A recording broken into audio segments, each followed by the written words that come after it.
बच्चों,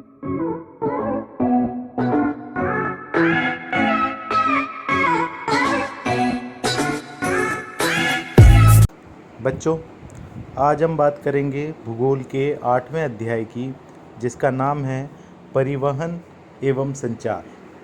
तो आइए शुरू करते हैं बच्चों, परिवहन के संसाधन होते क्या हैं? परिवहन के साधन कौन से होते हैं? ध्यान से समझना।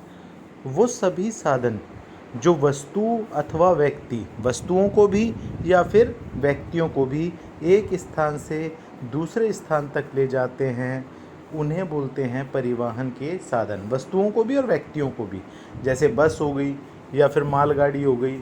तो कोई भी चीज़ जो एक स्थान से वस्तु को या व्यक्ति को दूसरे स्थान तक ले जाए, उसे परिवहन के साधन कहेंगे। तो परिवहन के साधन जो हैं बच्चों, वो 3 होते हैं। एक तो जल परिवहन, एक स्थल परिवहन और एक वायु परिवहन।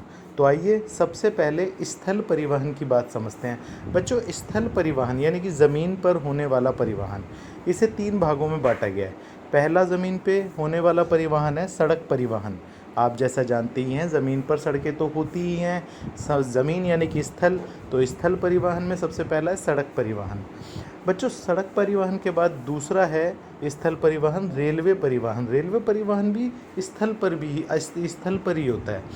बच्चों, तीसरा परिवहन है पाइपलाइन। बच्चों, पाइपलाइन भी जो है वो स्थल पे, ज़मीन पर ही आपको देखने को मिल जाती हैं, जिससे पानी, कोयला, पानी और पेट्रोलियम जो एक स्थान से दूसरे स्थान तक पहुंचाया जाता है। तो पाइपलाइन को भी स्थल परिवहन में गिनते हैं।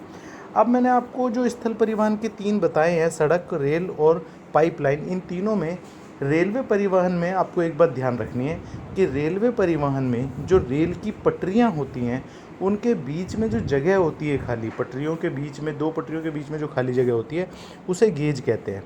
और रेल की पटरियों में जो गेज होता है वो 3 प्रकार का होता है। पहला होता है बड़ी लाइन। बड़ी लाइन यानी कि बहुत चौड़ी पटरी। इसकी जो चौड़ाई होती है वो 1.5 मीटर होती है बच्चों। दूसरी होती है मानक लाइन। मानक लाइन की जो चौड़ाई होती है वो 1.44 होती है, 1.44 मीटर। और बच्चों, सब उसके तीसरी होती है मीटर लाइन। मीटर लाइन यानी छोटी लाइन। ये जो वो रेल की पटरियाँ होती हैं जो सिर्फ 1 मीटर की चौड़ाई वाली होती हैं। तो रेल परिवहन के अंदर रेल को 3 लाइनों में बांटा जाता है, बड़ी लाइन, मानक लाइन और मीटर लाइन, जो मैंने आपको बताया। बच्चों, अब बात करते हैं जल परिवहन की। जल परिवहन में 2 तरह का परिवहन होता है। एक तो सागरीय महासागरीय परिवहन, सागरीय महासागरीय परिवहन। पहला तो ये हो गया। इसका क्या मतलब है बच्चों? सागर और महासागरों में बड़े बड़े शिप से हम एक जगह से दूसरे स्थान पर सामान और व्यक्तियों को लेके जाते हैं, इसी को सागरीय और महासागरीय परिवहन कहेंगे। दूसरा होता है अंतःस्थलीय परिवहन। याद रखना बच्चों, जल परिवहन में एक अंतःस्थलीय परिवहन भी होता है। इसका मतलब क्या है बच्चों?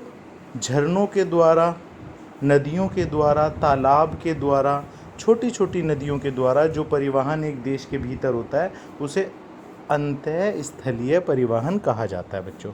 तो ये होते हैं जल परिवहन। इसके 2 ही प्रकार हैं। तीसरा होता है वायु परिवहन। बच्चों, वायु परिवहन का मतलब है राष्ट्रीय परिवहन और अंतर्राष्ट्रीय परिवहन से। देखो, जब देश के अंदर ही वायु मार्ग द्वारा जो भी परिवहन होता है व्यक्ति या वस्तुओं का, उसे हम बोलते हैं बच्चों राष्ट्रीय परिवहन। और अगर एक देश दूसरे देश के साथ कोई व्यापार करता है या एक देश से दूसरे देश लोग जाते हैं, तो उसे अंतर्राष्ट्रीय परिवहन कहते हैं। याद रखना, राष्ट्रीय परिवहन देश के भीतर और अंतर्राष्ट्रीय परिवहन 2 देशों के बीच होता है। बच्चों, मैं आपको परिवहन के साधन बता रहा था, और अब बात करते हैं परिवहन के बाद संचार की।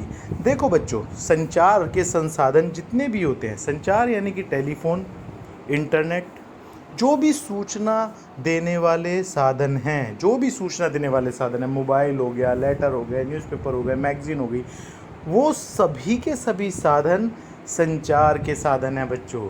संचार का मतलब होता है सूचनाओं को एक स्थान से दूसरी स्थान तक पहुंचाना। याद रखना बच्चों, संचार में वो सभी साधन आते हैं, चाहे इंटरनेट हो, चाहे व्हाट्सएप हो, चाहे मोबाइल के ज़रिए, या फिर आप तार के द्वारा, लेटर के द्वारा, कुरियर के द्वारा, जैसे भी आप संचार, एक व्यक्ति जब दूसरे व्यक्ति से संवाद स्थापित करता है तो इसी को संचार कहते हैं। चैप्टर यहीं ख़त्म होता है। चैप्टर का नाम था परिवहन और संचार।